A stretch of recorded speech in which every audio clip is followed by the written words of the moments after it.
Welcome to promotes art. আমি সায়নী নিয়ে চলে এলাম নিরামিষ আলুর দমের রেসিপি। কাসৌরি মেথি দিয়ে নিরামিষ সুন্দর আলুর দম। আমরা বাঙালিরা আলুর দম সব কিছু দিয়ে খেতে খুব পছন্দ করি। তা সে রুটি হোক, ব্রেড হোক, লুচি হোক, পরোটা হোক, ফ্রায়েড রাইস হোক, মুড়ি হোক কিংবা খিচুড়ি, সব কিছুতেই আলুর দম আমাদের খুব পছন্দের জিনিস। আলুর দম আমরা প্রত্যেকেই কেউ নিরামিষ কেউ আমিষ পদ্ধতিতে করে থাকি, তবে প্রত্যেকের টেস্টটাই আলাদা আলাদা রকমের হয়ে থাকে। রান্না এমন একটা জিনিস, মন দিয়ে রান্না করলে রান্না ভালো হতে বাধ্য।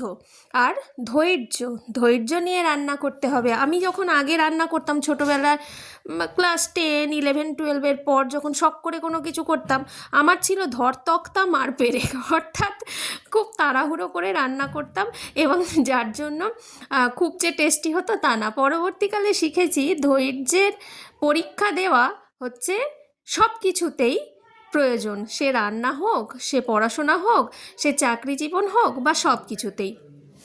এবং এই আলুর দমের রেসিপি, যেভাবেই আলুর দম আপনি করেন না কেন, আলুটাকে যদি ভালো করে লবণ দিয়ে আর হলুদ দিয়ে ভেজে নিতে হয়, ভেজে নেন, তাহলে কিন্তু টেস্টটা তার পাল্টে যায়।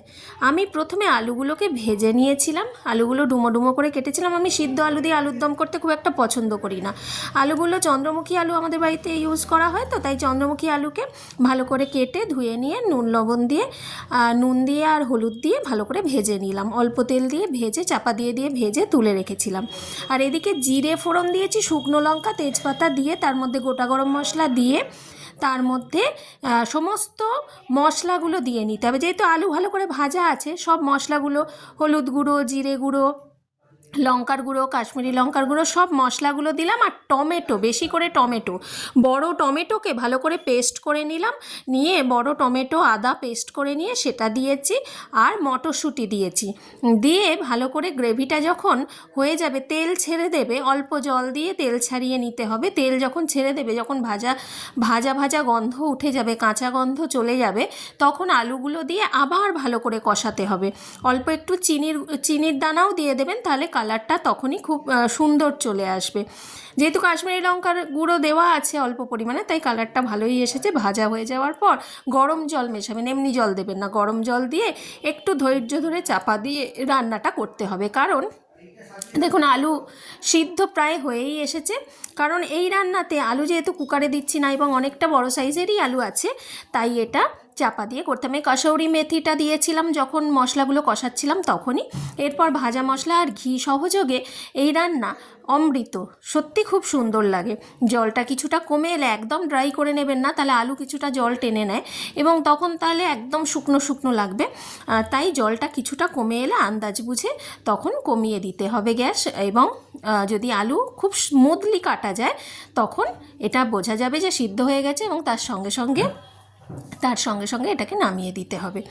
দেখুন কত সুন্দর কালার এসেছে। এবার আমি অফ করে দেবো গ্যাসটা অফ করে দিয়ে, তারপর এটা ঠান্ডা হলে পরিবেশনের জন্য বা গরম গরমও পরিবেশনের জন্য দেওয়া যায়, তবে আলুর মধ্যে একটু গ্রেভি ঢোকার জন্য একটু ঠান্ডা হলে পরিবেশন করলে সেটাই সবথেকে বেস্ট হয়। এই দেখুন আমার আলুর দম রেডি। আপনাদের কি দিয়ে খেতে ভালো লাগে কমেন্ট করে জানাবেন। আমার তো সব কিছু দিয়ে, আলু আমার ফেভারিট ভেজিটেবলসের মধ্যে পড়ে, তাই আলু আমার সব কিছু দিয়েই ভালো লাগে। আলুর দম সব কিছু দিয়েই খেতে ভালোবাসি। আপনারা কি কি দিয়ে খেতে ভালোবাসেন জানাবেন। আর খুব সিম্পল রান্না, আপনারা কিভাবে করেন সেটাও জানাবেন। অনেকে হিং ফোড়ন দিয়ে করে থাকেন এবং অনেকে আমিষভাবেও করে থাকেন। আমিষ আলুর দমেও খুব সুন্দর একটা ফ্লেভার আসে। আবার অনেকে আমিষ আলুর দমের মধ্যেও কাসুরি মেথি দেন। তো আপনারা কিভাবে রান্নাটা করে থাকেন জানাবেন। খুব সুন্দরভাবে আমার রান্না কমপ্লিট হয়ে গেছে। দেখুন কত ভালো, এখনও কিন্তু গরম, ঠান্ডা হয়নি, গরম অবস্থাতেই ছবিটা আপনাদেরকে আমি দেখাচ্ছি। আর আলুগুলো যেহেতু চন্দ্রমুখী আলু, তাই আমি সিদ্ধ করি না, এবং আলু সিদ্ধ করে আলুর দম করাটা আমার ঠিক ভালো লাগে না।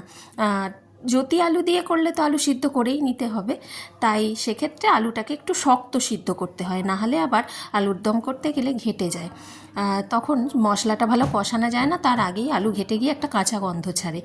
আর আমার বাড়ির যে দিদি আছেন, রান্নার দিদি পিঙ্কিদির হাতের আলুর দমও খুব সুন্দর, কিন্তু পিঙ্কিদি কাজু বাদাম বাটা দিয়ে যে আলুর দমটা করে থাকে ওটা খুব সুন্দর খেতে লাগে। আপনারা ওটাও ট্রাই করে দেখতে পারেন, ওটার ভিডিও কোনো একদিন দেব নয়। আজকে এই আলুর দমটা আপনার কি দিয়ে ভালো লাগে সেটা আমাকে জানাবেন কিন্তু।